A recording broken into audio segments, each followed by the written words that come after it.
magandang hapon. Shoutout sa inyo mga kakulot. Ako nga pala si PJ TV. Kung hindi ka pa nakapollow, nakalike, nakasubscribe, ano pang hinihintay mo, push the notification bell para lagi kang updated. Kung nanonood ka ng live, kung nanonood ka ng replay, ng premiere pala. Shoutout sa iyo. Sana sa mabuting kalagayan at malusog yung pangangatawan. PJ TV po ito. Para pag-usapan natin, meron update tungkol sa EJK at sa Pogo issues itong si Abante. Tagal-tagal na rin walang quadcom eh. Tara, pakinggan na natin. Subject would be EJK. No?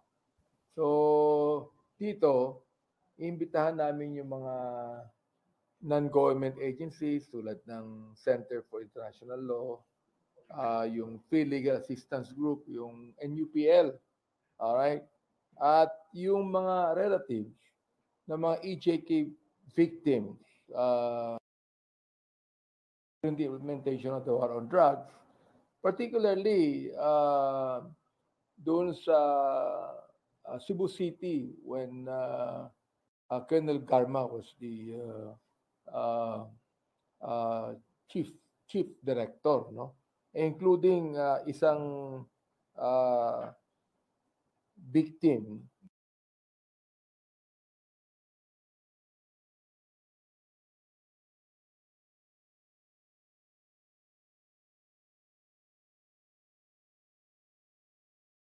na nabuhay sa tokang survivor to eh. Maganda to kasi ito yung pasabog newsman niya. Yung mga pamilya ng mga biktima sa Cebu. Di bagong ano naman to mga muka.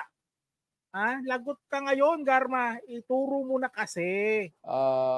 During the time of Colonel Lito Patay, who was the station commander of Batasan.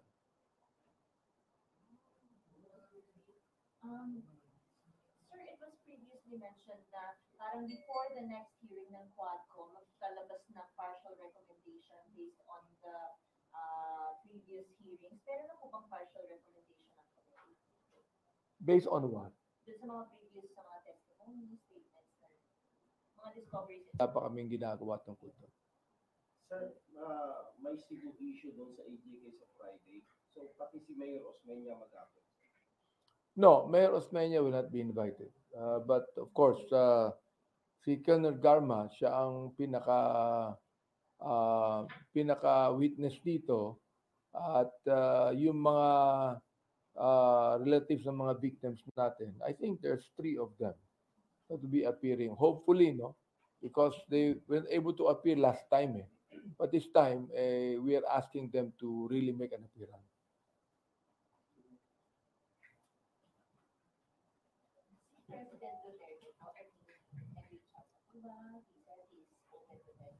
Well, unang-una, I'm so glad na naging open si dating Pangulo natin to attend the hearing. No? But at this point in time, I don't think we're going to invite him sapagkat napakarami ng iimbitahan namin. And there's a lot of things we'll be talking about. So siguro, by next hearing tungkol sa EJK, iimbitahan na namin siya. Sir, may in-expect na kaming pasabog kasi every hearing mo may pasabog.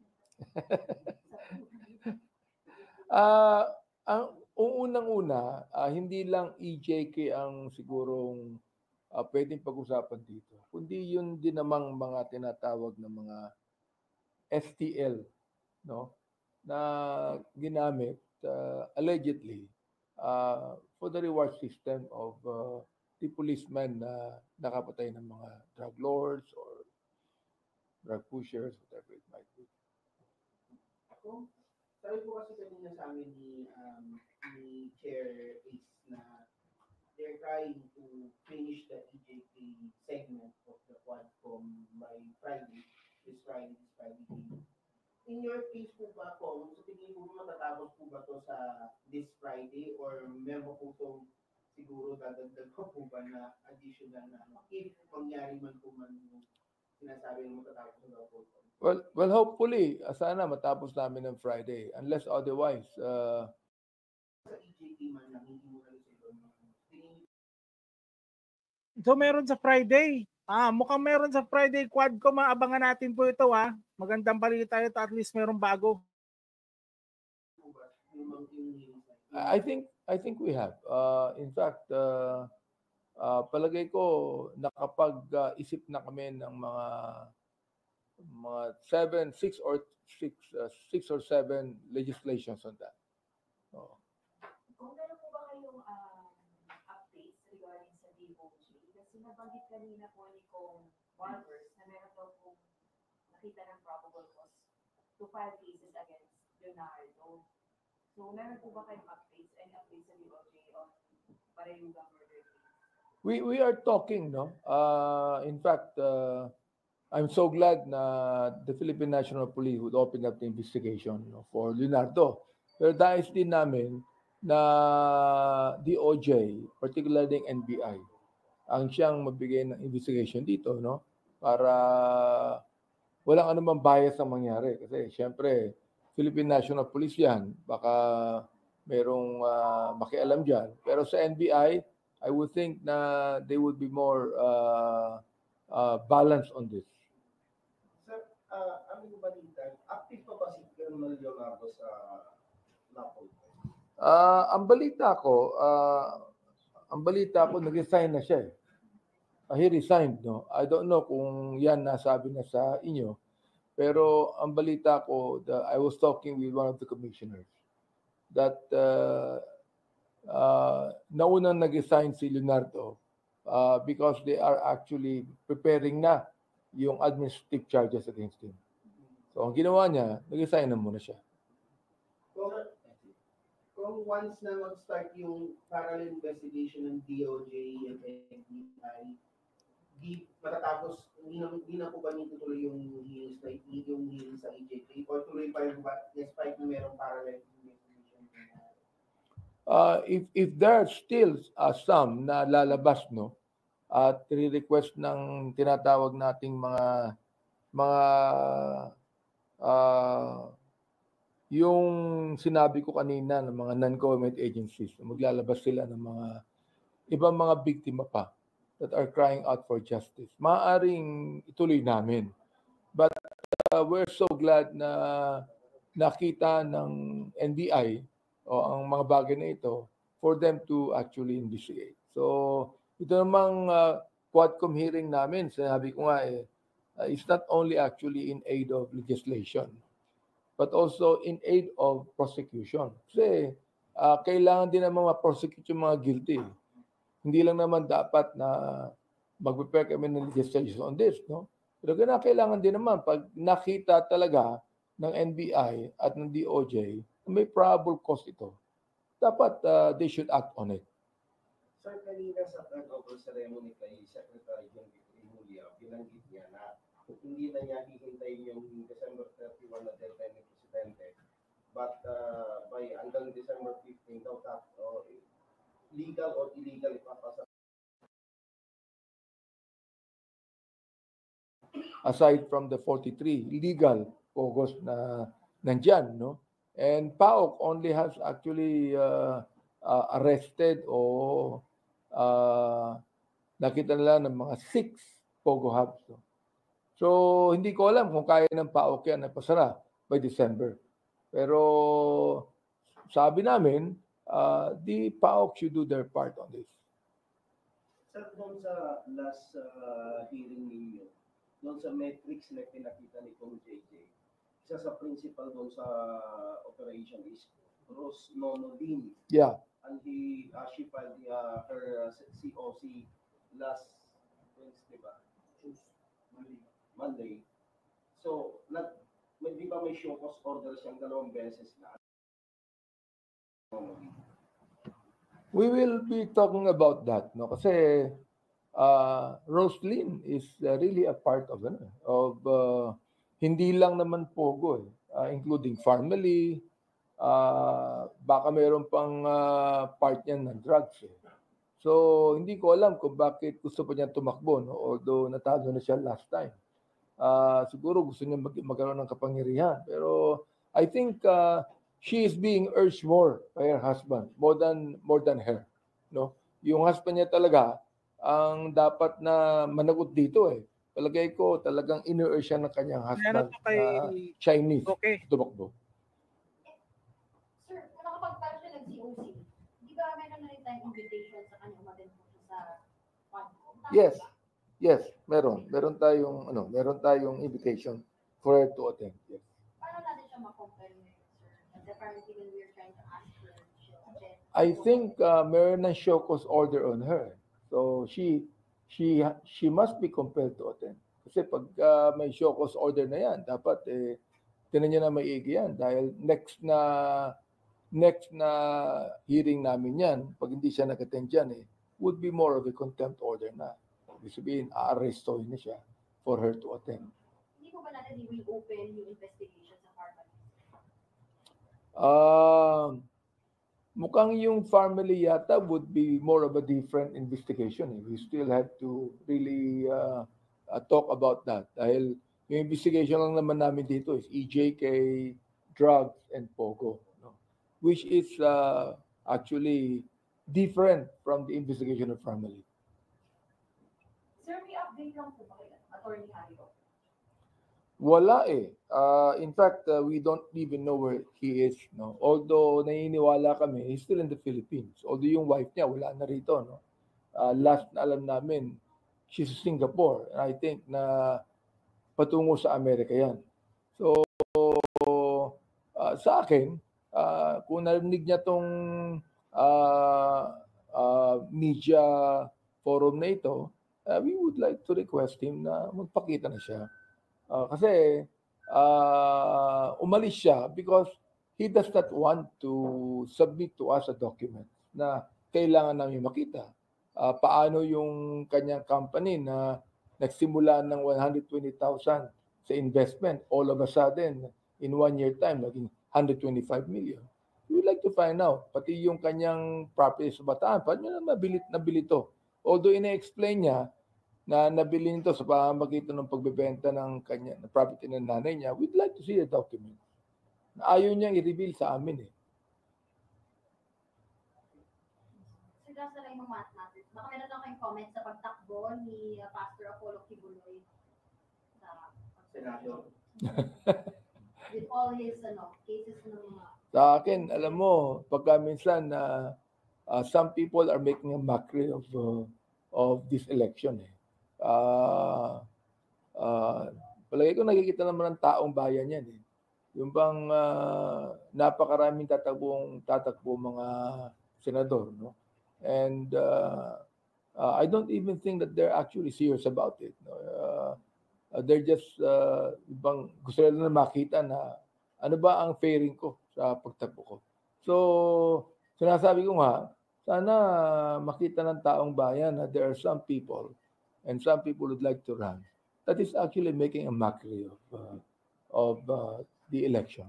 Pero kung do you think it's time to pass a law para i-prohibit na po yung mga may kinakaharap na kaso, may questionable background to run for public office? Kasi hindi po titigil kung walang ganung batas.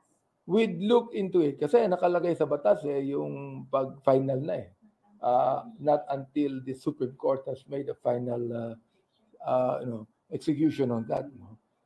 We will look into it na kung may kaso ba yan o talaga matindi ang kaso. Inaano natin yung matindi yung kaso na pwede na sabihin natin na hindi na pwedeng tumakbo. Pero at this point in time, anyone can run sapagkat hindi pa naman talaga finally convicted sa crime na kanyang ginawa. Sabi niyo, titignan niyo pag matindi na yung kaso, anong mga klase kaso? Like heinous crime. For example, like masyadong plunder, for example, or graft and corruption, or like human trafficking, it's a heinous crime. Mga tinatawag natin mga non-bailable offenses. Kinakailangan na siguro na natin maigi ito. Clarification, as soon as may complaint na ma-file or kapag Final na.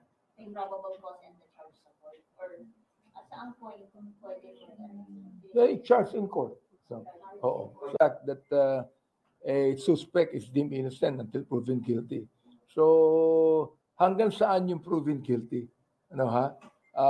Sapagkat guilty na siya when he is convicted.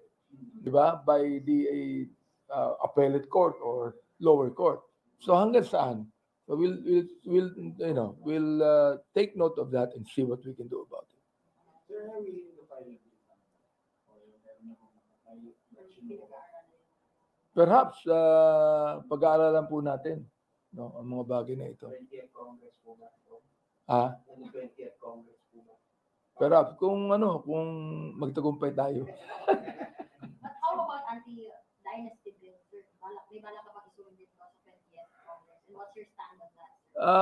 My stand on that should be limited. It should be limited. Sabihin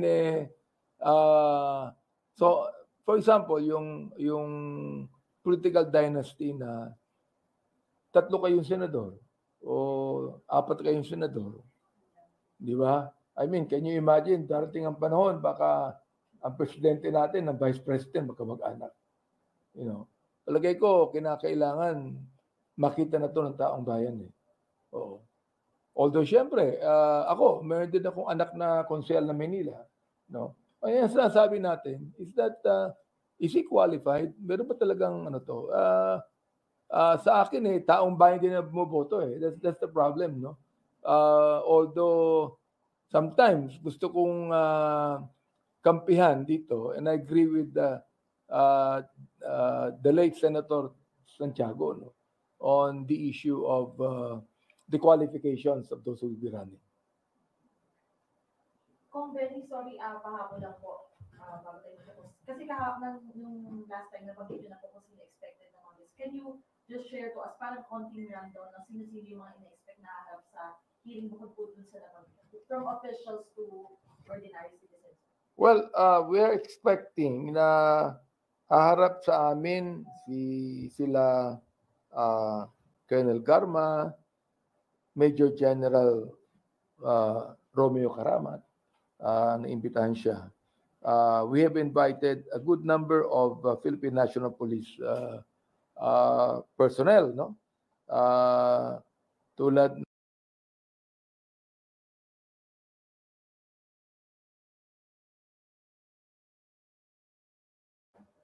the thing is he wrote us 2 letters.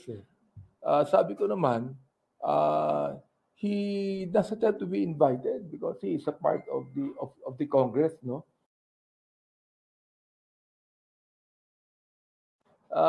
Bilang part of the Congress, he can attend. He can ask questions unless otherwise he wants to be a witness. Diba? He can always be there. No?